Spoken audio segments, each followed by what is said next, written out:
আজকে আমি ত্রিকোণমিতির এই সূত্রগুলি মনে রাখার একটি ট্রিক্স বলবো।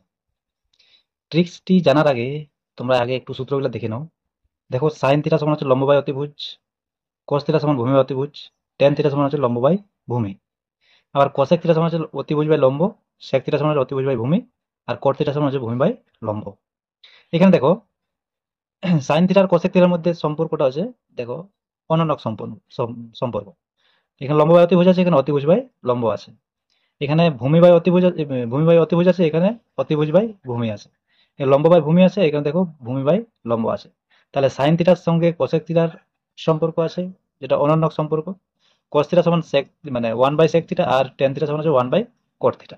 তাহলে আমাদের এই তিনটা সূত্র যদি মনে রাখা যায়, তাহলে এই সূত্রগুলো আমরা বের করে নিতে পারবো। তাহলে এই তিনটি সূত্র মনে রাখার উপায় হচ্ছে, দেখো, সেই ট্রিক্সটা হচ্ছে, সাগরে সাগরে লবণ অতি, লবণ অতি। তাহলে এইখানে যে সাগর আছে, দেখো, সাগরে সা দিয়ে আসছে তো, এই সাগর থেকে সা থেকে সাইন, লবণ, ল থেকে লম্ব, আর অতিভুজ থেকে অতিভুজ। তাহলে সাগরে লবণ অতি মানে সাইন সমান লম্ব বাই অতিভুজ। তারপর কবরে ভূত অতি, অতি মানে বেশি আমরা জানি। কবরে বলতে এখানে ক দিয়ে কস, ভূ দিয়ে ভূমি, এবং অতি অতি থেকে অতিভুজ। তাহলে কস সমান হচ্ছে ভূমি বাই অতিভুজ। আর সেটা হচ্ছে টেরা লম্বা ভূত।